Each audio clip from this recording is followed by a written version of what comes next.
Olá! Hoje nossa conversa é com Tony Martins, presidente da IBM, a maior empresa de TI do mundo. Show Business está começando agora, direto dos estúdios da Band, em São Paulo.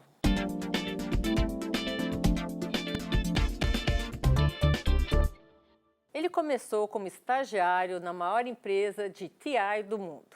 Passou 2 anos em Xangai, liderou a operação da companhia no México e, em janeiro do ano passado, assumiu os negócios no Brasil. Vamos conversar agora com o presidente da IBM, Tony Martins.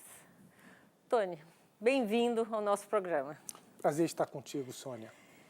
Realmente, esse é um momento crucial, acho que no mundo, né? Uma virada de tecnologia, enfim, que as pessoas ficam olhando e pensando assim, para onde que nós vamos? Já que não dá para responder essa pergunta, para onde a IBM vai? Olha, no Brasil, alinhado com a estratégia global da IBM, nós temos 3 prioridades estratégicas.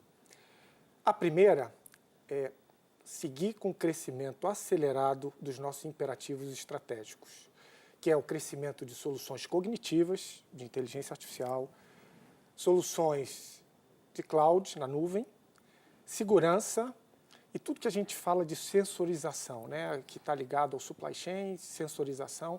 Então, se você crescer nesses imperativos estratégicos e, obviamente, isso associado a tomar vantagem do grande ativo que a gente tem desse novo século, que é os dados, né, através da analítica avançada, esse é um primeiro grande pilar. Um segundo grande pilar é nós podermos efetivamente crescer os talentos e as capacidades da IBM Brasil. Nós temos trabalhado muito fortemente em uma série de iniciativas nessa era de aprendizado exponencial para que a gente possa fazer com que os nossos colaboradores sejam cada vez mais capazes, conhecedores da tecnologia, conhecedores dos negócios e conhecedores da intersecção entre tecnologia e negócios. E a terceira estratégia é como a gente consegue impactar, através dessa transformação e dessas soluções, os negócios dos nossos clientes e dos seus clientes. Então, essas são 3 grandes iniciativas que temos trabalhado, focado. Interessante que hoje, no dia de hoje, a gente está executando o Strategy Day, que é um dia que a gente praticamente, na verdade são 2 dias, que a gente praticamente para a IBM, com todos os nossos colaboradores, onde a gente tem, no estilo TED Talk, gerentes, líderes, expertos em tecnologia aqui no Brasil, falando da tecnologia, compartilhando casos, colaborando, discutindo, e é algo que a gente começou no ano passado e deu muito certo. Então, essas são 3 estratégias importantes. As pessoas têm falado muito e debatido muito sobre inteligência artificial. Isso causa um certo medo, uma reação em cadeia, dessa inteligência artificial substituir o ser humano. Tá? O que é inteligência artificial e até onde esses mecanismos podem ou não substituir o homem? Nós temos uma visão muito clara sobre o papel da inteligência artificial nessa transformação do mundo moderno. Primeiro, eu queria pontuar o que é inteligência artificial, porque então, muitas vezes a gente fala, começar do início, né? Começar do começo. Diferentemente, né, da computação clássica que a gente vê até os dias de hoje, onde você tem lá né, o modo programado, onde você programa, né, os computadores, as plataformas para executar determinadas tarefas, a inteligência artificial ela passa por 4 grandes etapas, né? Interagir em linguagem natural, no contexto e no sentido dessa linguagem natural. Então, interagir como? O que com o que? Interagir o homem com a máquina com a máquina. Você pode ter diversas formas de interação, em diversos formatos, né? No formato de voz, de texto, de imagens. Então, essa primeira interação. A segunda é interpretar, como você consegue interpretar essas informações. A terceira é você correlacionalizar, analisar, raciocinar e chegar a conclusões. E a quarta, o aprendizado, que exponencializa todo esse ciclo. Então, você consegue, através dessas 4 etapas, fazer com que a tecnologia ela tire vantagem desse mundo de informações estruturadas e não estruturadas para que você possa criar, por um lado, experiências totalmente diferentes, através de múltiplos canais e múltiplos pontos de contato. Eu vou só te interromper um segundo para ver se eu estou entendendo direito. A inteligência artificial, ela usa essa base de dados que hoje existe, está disponível para todo mundo, que antigamente não existia, enfim, era um trabalho você montar tudo isso. Ela consegue usar essa base de dados para chegar a alguma conclusão de alguma coisa inteligente, é isso? Ela usa as bases de dados que são mais conhecidas estruturadas e os dados não estruturados. Esses dados estão em vários formatos. O que são bases estruturadas e dados não estruturadas? Estruturadas são as que a gente conhece hoje em dia, né? Que são os sistemas internos das empresas, sistemas que elas comunicam, bases de dados relacionais, em rede, que a gente vê nos sistemas legados.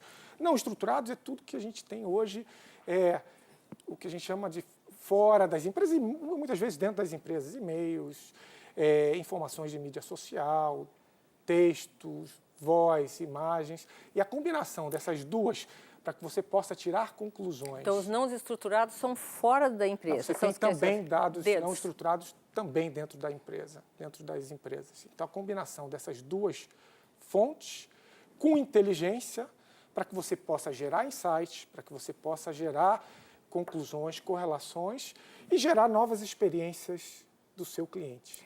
Vocês têm um sistema que se chama Watson, né? Que, aliás, eu adoro esse nome. Ele é já um símbolo desses novos tempos. Explica um pouco para a gente como é que funciona isso. O Watson é a nossa plataforma de inteligência artificial para empresas. Está presente em mais de 45 países, em 20 indústrias. Nós temos a felicidade de, nos últimos anos, ter introduzido o uso da inteligência artificial com o conhecimento de indústria para impactar os negócios. E, indiretamente, todas as pessoas. Porque, no final do dia, muitos dos nossos clientes geram produtos e serviços para o consumidor final. Então, o Watson é a nossa plataforma, ela é uma plataforma que ela hoje é madura, está presente, né, em vários casos. Um caso que, para mim, é emblemático é o caso da educação. Nós temos uma parceria com a Sampo, onde a gente é conhecido como o Netflix da educação, né? Você usa o Watson para você customizar o conteúdo, personalizar esse conteúdo e entregar. E eu vou falar um pouco mais disso, né? Como você consegue personalizar? Todo mundo, vou dando um exemplo aqui, se você gosta de estratégia, né? Muitas vezes, quando você lê a literatura de estratégia, o conteúdo vem duplicado, diversos livros, diversos conteúdos. Ele consegue customizar, sintetizar para que você sempre esteja absorvendo novos conteúdos. E entregar da forma como você melhor consegue digerir aquele conteúdo. Então, cada um de nós tem uma forma de digerir baseado no tipo de conteúdo, baseado no teu contexto e baseado no teu processo de aprendizado. Então, o uso da inteligência artificial para personalizar, customizar e entregar esse conteúdo, ele faz com que você tenha um ciclo de aprendizagem muito mais rápido, que você possa ter esses micromomentos de aprendizado de uma forma concatenada, de uma forma poderosa. Como é que isso chega no consumidor comum, vamos dizer, no nosso telespectador? Olha, que vantagem que ele tem com a utilização do Watson? Olha, várias, por exemplo, no setor financeiro, quando você, né, normalmente você tinha aquelas longas filas, né, e o processo penoso de atendimento no call center. Hoje você tem vários nossos clientes, seja no setor financeiro, seja no setor de telecomunicações, seja no setor de varejo, usando a nossa plataforma para tirar essas dúvidas, questionamentos de uma forma muito mais assertiva, personalizada. Algo que era feito pelo um atendente manual, hoje pode ser feito pela tecnologia ou a tecnologia auxiliando esse atendente e trazendo muito mais informação, muito mais conteúdo, muito mais assertividade e personalização. Esse é uma clara utilização da inteligência artificial que impacta o usuário final. Bom, vamos mudar aqui um pouquinho de assunto. Como é que é comandar a subsidiária mais antiga da IBM, 28 anos após você entrar na empresa como estagiário? Olha, é um fator de grande satisfação, motivação e responsabilidade. Nós estamos presentes no Brasil há mais de 100 anos. Para ser preciso, vamos fazer 102 anos esse ano. Sempre inovando, sempre agregando Mas valor. como é que você entrou como estagiário? Você teve alguma preferência? Foi uma oportunidade que apareceu? Você falou, você é estagiário na IBM, você passou por um teste de seleção? Como é que foi isso? Olha, eu sempre fui um apaixonado por tecnologia, desde cedo, me lembro da minha época, antes de entrar no colegial, né, no segundo grau, onde eu fiz um primeiro curso, na época era um Basic em CP500. Então, eu fiz um primeiro curso, gostei da tecnologia e escolhi fazer um curso técnico, né, junto com o colegial, um curso técnico de programação. E aí eu entrei no mundo da tecnologia e, estando mais próximo desse mundo, obviamente, eu me inspirei em trabalhar na empresa que era líder, né, de inovação, de soluções e tecnologia. E depois de muito Mas foi esforço, difícil? depois de muito esforço, né, você tinha um processo de seleção longo, né, e rigoroso, eu consegui entrar para a IBM e ao longo desses 28 anos realizar vários sonhos, né, profissionais e pessoais. É motivo de muito orgulho e, de novo, de responsabilidade estar numa empresa que tem se reinventado ao longo do tempo, tem impactado de forma muito importante a sociedade, as empresas. Mas isso dessa sua estratégia pessoal, você entrou na IBM, você imaginava que 28 anos depois você iria dirigir a IBM Brasil? Você tinha esse sonho? Não. Não, né? Não. É algo que eu sempre digo hoje para os meus mentis, né? A gente tem um programa muito sério e amplo de mentorização e eu falo que você tem que começar sempre com um propósito, que é fazer o seu melhor e fazer a diferença naquilo que você faz. E, obviamente, ter uma visão de carreira a médio e longo prazo.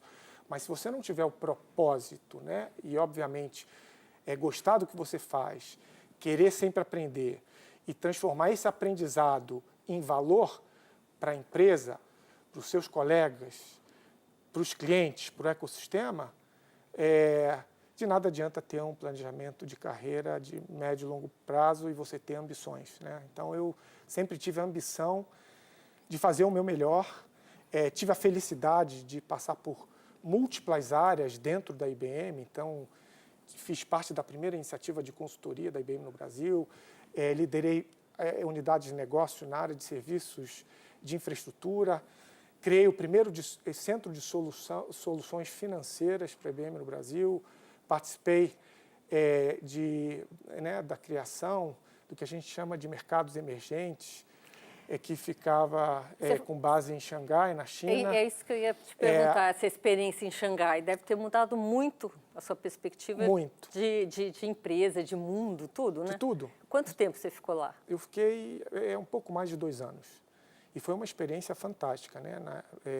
Nessa época eu liderei uma área importante de serviços, que a gente chama de serviços de aplicação, para a África, a Ásia, Oceania, né, e o leste europeu, e ainda tinha a América Latina. Então, era uma cobertura geográfica muito ampla, em todos os time zones, né, todos os horários, e a gente tinha jornadas, muitas viagens, muitas interações, e o grande aprendizado que eu tiro, aliás, 2 grandes aprendizados. O primeiro é que, para você operar em novos mercados, você tem que ser humilde e nos primeiros, eu diria, 100 dias, você ouvir mais do que falar. Entender realmente a cultura, nesse caso, as diversas culturas, formas de se fazer negócio, formas de trabalhar em equipe, formas de operar. Deve ter sido muito interessante, né, Tony? Eu vou só te interromper um minutinho para a gente continuar no próximo bloco. Eu quero saber se é muito diferente trabalhar numa empresa com essa cultura chinesa e com dos brasileiros. Que comparação que você faz? Mas eu vou te repetir essa pergunta já já. No próximo bloco, continuamos nossa conversa com o Tony Martins. Show Business volta já já.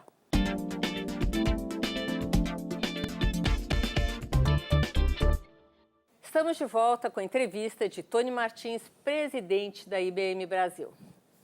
Tony, estávamos conversando no último bloco sobre Xangai. Eu queria, e a sua experiência em Xangai. Eu queria que você contasse aqui um pouquinho como é que foi, o que você aprendeu em trabalhar em Xangai com funcionários chineses, como é que eles se movimentam diferentemente dos brasileiros, a minha sensação é que os brasileiros são mais criativos e os chineses mais organizados. Vê se é essa mesmo a impressão que você teve por aí? Então, Sônia, só retomando um pouco de onde eu parei, então, um dos grandes aprendizados foi esse, né, de você saber operar, entender as dinâmicas dos mercados e, obviamente, agregar o valor, né, o valor e o seu conhecimento, a sua experiência, mas sempre de uma forma colaborativa, né? E o segundo grande aprendizado que eu tomo é que os desafios de transformação, do que a gente chama de reinvenção digital, né, usando essas novas tecnologias, eles variam, mas na sua essência existem elementos comuns em todos os mercados, que é a necessidade do talento, né, evolução das competências, uma liderança mais ativa, mais participativa, mais colaborativa, né, a visão que a gente tem, né, em vez do processo decisório de comando em controle piramidal, é algo muito mais em rede, né, onde você tem a liderança pelo impacto, pelo conteúdo, pela inspiração. Então, são temas, e obviamente a governança, né, é um tema que sempre pega, porque os grandes projetos de transformação, eles exigem um foco de gestão, governança e mudança de cultura muito importante. Quando a gente olha o mercado asiático, mais especificamente o chinês, né, um grande aprendizado do ponto de vista, né, mais amplo foi o foco em educação, né, educação básica, foco em ciência e tecnologia, que fez com que a China, né, desse um salto quântico, né? De onde eles estavam, eu me lembro, quando eu cheguei no início de 2011, todos os pagamentos eram feitos em dinheiro. E eles pularam, em grande parte dos pagamentos, você tinha muito pouco uso do plástico, dos cartões. E eles pularam para o pagamento digital, né? Hoje você vê que a China é um mercado que é muito avançado em meios de pagamento digital, seja por QR Code, seja por reconhecimento da íris facial, você tem um salto muito grande e isso se deve, obviamente, Eles pularam a fase do cartão de crédito? Eles pularam, quer dizer, você tem hoje os pagamentos digitais são um volume significativamente maior do que o plástico, que é conhecido como cartão de crédito.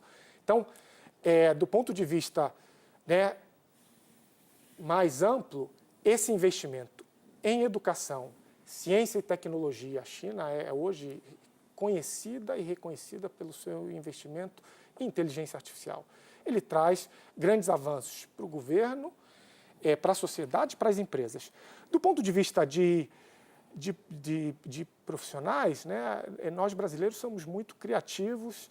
Temos que ser, né, para sobreviver. Somos muito criativos, em várias medidas, muito disciplinados, e o chinês tem, né, essa questão da disciplina, até por uma questão histórica e cultural muito forte. Então, essa questão da disciplina, do foco, né, na precisão da execução é algo muito natural, né, e vem, né, de toda a evolução cultural. Natureza deles, né? A natureza, uma natureza mais organizada. Assim, na hora de você dirigir uma unidade, né, você dirigir ou um setor, como você fez na China, você trabalhando com essas características, né, pessoal mais organizado, aqui no Brasil talvez mais criativo, como é que muda o teu tipo de gerenciamento? Como é que você chegou em Xangai e falou assim, olha, agora eu vou trabalhar assim, desse jeito, diferente do Brasil? Você poderia dar algum exemplo sobre isso? Sim. Então, um dos fatores, obviamente, é o mercado que você atua, e a gente já conversou sobre isso. Um segundo é o tipo de situação, né? Você não tem, quer dizer, dependendo se você está em franca expansão ou no movimento mais cadenciado de crescimento ou no movimento que a gente chama de turnaround, você tem que adotar estilos de gestão diferenciados. Então, eu sempre digo que você tem que combinar, né, o seu conhecimento da cultura e o que melhor funciona naquela cultura, naquele tipo de operação, com a situação que você está e com a sua estratégia. Então, essa combinação dessas 3 dimensões são muito importantes. Nesse caso, na China, eu tinha uma organização muito grande, muito dispersa, né? E muito variada em termos de maturidade, porque você tinha diversos países, diversas culturas, diversos mercados, diversos tipos de clientes, diversas operações. Então, o maior desafio que eu tive foi ter a capacidade de adotar uma linha de gestão, mas customizando esses estilos para os diversos mercados onde a gente atuava, porque cada mercado tem a sua dinâmica e maturidade. Você estimula os jovens talentos a seguir carreira na IBM, né? É exemplo da sua trajetória. Como é que você faz isso? Olha, eu diria que hoje o grande desafio das empresas, mais do que atrair, é reter os talentos, né? E eu sempre procuro trabalhar em alguns vetores. O primeiro vetor é inspiração. Se nós não temos líderes inspiradores e um propósito inspirador que vai além dos resultados financeiros, obviamente a gente tem uma organização que, para essa nova geração, que é uma geração conectada, com propósito, que nasce com DNA digital, ela é pouco atrativa. Então, esse vetor da inspiração, que é mais fácil falar do que fazer, é um grande vetor. Tem um segundo, muito importante, que é o que a gente fala da liderança de conteúdo, por exemplo, mais do que o tradicional comando e controle, né? A gente tinha muito na educação clássica de gestão, a gestão de comando e controle, né? Eu defino, direciono e você obedece. Hoje você precisa ter um processo muito mais participativo e colaborativo. Não só dentro da empresa, mas com todo o seu ecossistema. Então, os talentos reconhecerem que você tem uma arquitetura aberta, organizacionalmente aberta, a essas formas de colaboração, formas de uso da tecnologia, formas de processo de decisão, isso gera também eu diria que um ambiente positivo para você reter os talentos. Um terceiro ponto que a gente trabalha muito é no impacto que você causa na sociedade, né? Eu diria que um dos projetos muito inspiradores que nós temos feito com o Centro Paula Souza é o PITEC. Nós importamos lá de fora, né? Eu tenho um carinho especial porque isso toca nas minhas raízes. Eu fiz um curso técnico, né? Ingressei na tecnologia por um curso técnico. Então, você encurtar o caminho desse jovem que está fazendo o colegial para dar uma formação técnica que está conectada com as demandas de mercado e aproximar esse jovem para ter o seu primeiro emprego, para começar a tocar tecnologia, para criar uma motivação para ele seguir na educação formal ou em cursos de especialização. Quer dizer, encurtar esse caminho e fazer isso. E muitas vezes em comunidades que precisam, que essa é uma das grandes oportunidades, inspira qualquer um. Então, você ter a responsabilidade social e o impacto na sociedade é algo extremamente importante. É muito interessante, vamos ficar observando como é que vai ser isso daqui 10 anos, como é que isso vai se moldar, mas vou te interromper novamente mais um segundo. No próximo bloco tem mais conversa com Tony Martins.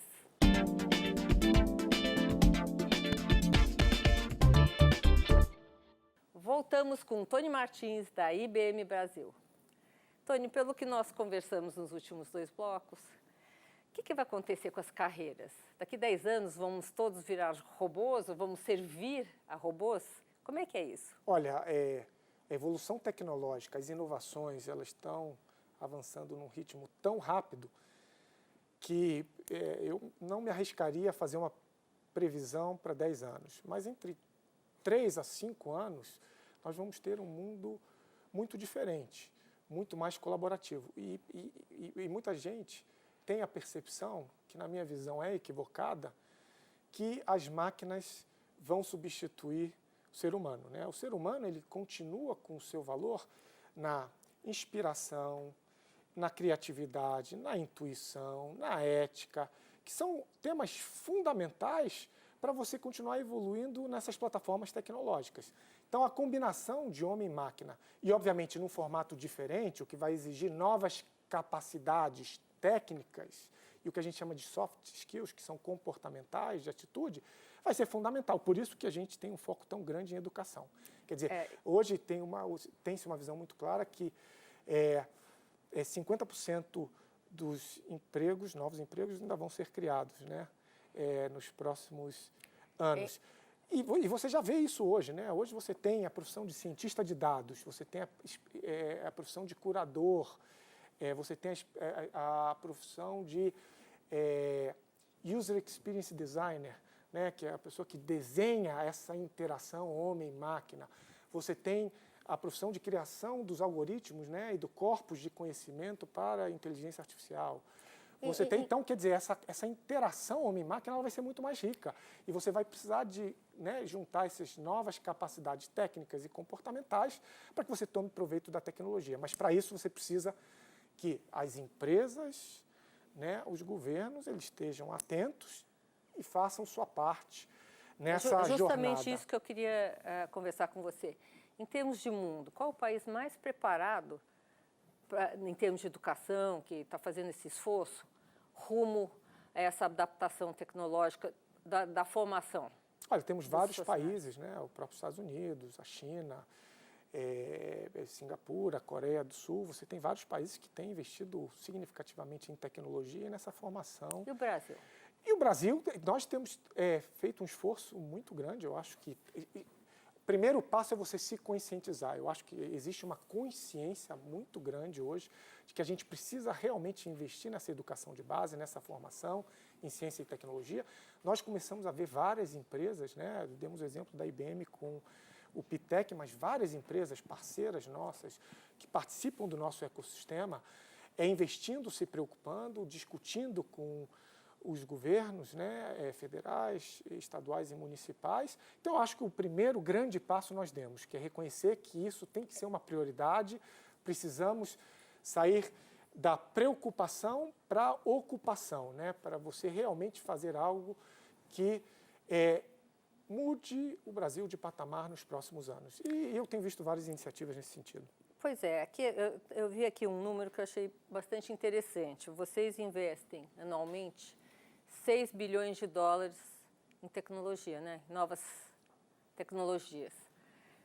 Eu fui procurar ali um número aqui do Brasil. O Brasil, nos últimos 3 anos, investiu 4 bilhões de dólares em tecnologia. É bem menos que a IBM investe no mundo. Você sente dentro do governo brasileiro essa preocupação? Vocês têm tido contato com as autoridades? Existe alguma interação nesse sentido?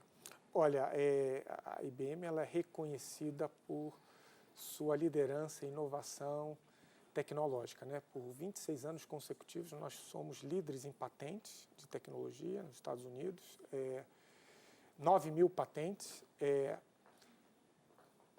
Essa inovação, ela sempre busca se traduzir em benefícios, né, para os nossos clientes, para a sociedade. Vocês fazem parceria com governos ou não? Isso. E esse investimento, cada vez mais, ele é um investimento que ele está associado a nossas parcerias com os governos, com clientes e com o ecossistema. Então, é algo que nos deixa muito felizes, né, e orgulhosos. Nós, recentemente, anunciamos uma parceria com a FAPESP, né, na criação de um dos mais modernos centros de desenvolvimento de soluções em inteligência artificial para algumas indústrias. Qual é? Esse centro tecnológico aqui em... São os centros de... Anunciamos 2 grandes centros. O primeiro centro em desenvolvimento de soluções de blockchain. Tá. E o segundo grande centro de desenvolvimento de soluções usando inteligência artificial para os setores de finanças, agrobusiness, saúde e recursos naturais. Mas isso são unidades? Na verdade, é um investimento conjunto entre IBM e FAPESP. Tem um terceiro participante, que ainda estamos, acadêmico, né, uma universidade que vai fazer parte, estamos ainda no desenho e na definição final. E o grande objetivo é realmente inovar, trazer, né, a pesquisa e desenvolvimento, nosso centro de pesquisa e desenvolvimento, nossas inovações, né, para esse mundo, né, para que a gente possa sair com soluções de maior impacto nessas indústrias, né, nessas 4 indústrias. Então, falando de investimento em pesquisa e desenvolvimento e trazendo para a nossa realidade do Brasil, esses foram os 2 grandes investimentos. Quando a gente olha governo, nós temos várias iniciativas. O próprio Pitec foi uma iniciativa que começou aqui no município de São Paulo, nós trabalhamos, desenhamos e tem uma visão de que a gente pode ampliar, né, para todo o Estado e para o governo. Então, temos tido várias conversas, várias discussões. Nós entendemos que a iniciativa privada, então, terá que fazer parcerias com governos em desenvolvimento para esse setor poder andar. Nos Estados Unidos, qual é a participação da IBM?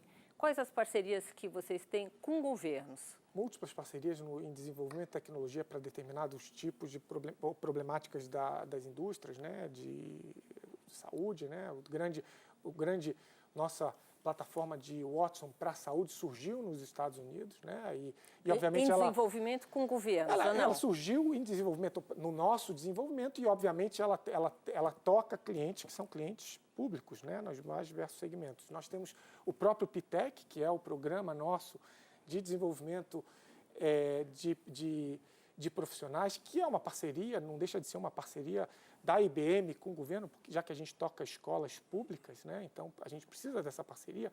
Na verdade, não dá para a gente pensar nas necessidades de formação, né, nas competências, sem a gente ter o apoio do governo para formatar o currículo. Então, o programa Pitec é um exemplo claro dessa parceria. Nós identificamos... O que eu estou tentando mapear aqui é o seguinte, a IBM, qual a estratégia dela mundial? Vamos dizer, vocês entram mais fortemente nos países que não têm recursos, com parcerias, propondo soluções. Nos países já desenvolvidos, essa parceria já é feita de outra maneira, talvez cobrindo um outro nicho. Eu queria saber, nessa estratégia global, como é que vocês funcionam? Na questão de educação, né, nos mercados menos maduros e menos desenvolvidos, nós é o que é o caso do Brasil, né? Na educação de base, né? E a educação de base, formação, né? E quando a gente fala de educação de base, muitas vezes você tem a primeira visão do profissional como recurso que tem formação superior. E o que nós vemos em vários mercados é que o segundo grau técnico, ele traz uma mão de obra muito qualificada, muito técnica e pronta, né? Com um frescor, né? Com ideias, sobretudo essa nova geração, e que tem que ser estimulada. Então, nós temos aqui nos mercados, inclusive nos mercados mais maduros, mas sobretudo nos mercados emergentes, um foco muito grande nessa formação profissional de base, né? Que vai dar as competências técnicas, socioemocionais, né, para que esse jovem ele entre rapidamente no mercado de trabalho e se motive a seguir crescendo. Essa eu acho que é o nosso grande objetivo. Tônio, muito interessante sua entrevista. Infelizmente, a gente está aqui chegando ao fim. Queria que você desse uma palavra sobre o que você acha do Brasil nos próximos 10 anos. O que você espera do Brasil nos próximos 10 anos? Olha, nós temos, né, a nossa geração tem a obrigação de ser otimista e trabalhar para um Brasil melhor, né? Eu costumo dizer que quando você tem um país melhor, um estado melhor, um município melhor, todas as condições elas são melhores, né? Então é algo lógico, mas muitas vezes não necessariamente praticado. Isso independe de governos? Isso ele tem que ser trabalhado com governos e todas as grandes empresas, né, grandes, pequenas e médias empresas, e nós temos a obrigação de trabalhar para o governo, independentemente de partido, dá certo. Nós dizemos que na IBM nós não falamos de política, e sim de políticas, né? Políticas que tragam progresso, políticas que tragam um ambiente empresarial em crescimento, políticas que tragam inclusão social. Então, esse trabalho, né, de aumentar a inclusão social, aumentar o acesso a essa nova geração, à tecnologia, ao mercado de trabalho, a um ambiente mais competitivo, a um ambiente que traga prosperidade, né, para as empresas, para a nação, para todos nós, é a nossa obrigação. Olha, muito obrigada pela sua entrevista. Espero vê-lo muitas vezes por aqui. E, gente, o Show Business de hoje termina aqui. Eu, Sônia Raci, tenho um encontro marcado com você na próxima semana, nos estúdios da Band em São Paulo. Muito obrigado, Até Sônia. lá. Obrigada, Tônia.